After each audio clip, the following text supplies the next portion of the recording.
This Christmas, I want to cast our minds back to Christmas Eve 1944, when areas around Manchester city centre, now known as Greater Manchester, were attacked by V1 bombs and other bombs from the Nazis.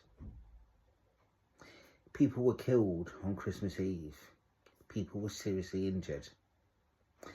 Let's think now to 2024, because that was Christmas 1944 on Christmas Eve.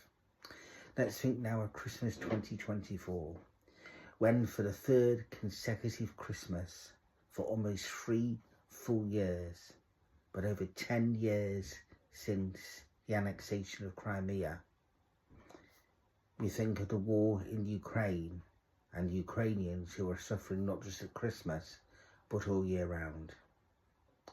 And we pray that this is the last Christmas where there's any war or any time of aggression happening in Ukraine, and that in the new year there can be peace for Ukraine once and for all.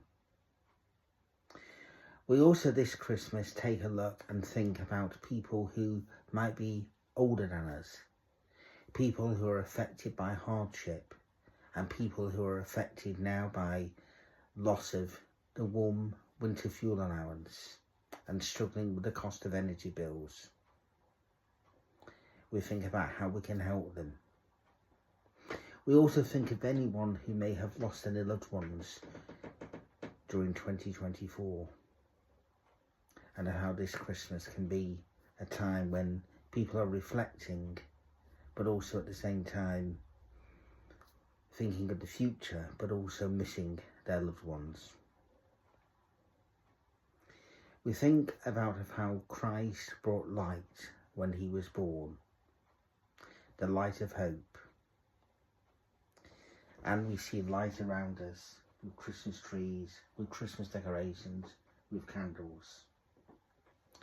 And although times might be dark as it stands at the moment, with the war in Ukraine and wars in the Middle East and other parts of the world, we pray that the light, the hope from the glory of God and from Jesus, born on this day, will bring light and goodness to each and every one of us, so that 2025 can be a year of peace and goodwill to all, where people, instead of fighting, people are looking at ways to improve good things for each and every one of us.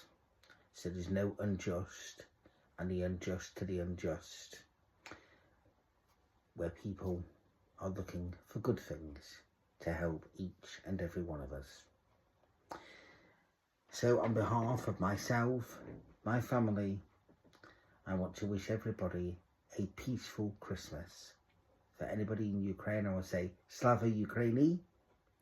For anybody around the world, peace and goodwill to all, and a very, very Merry Christmas.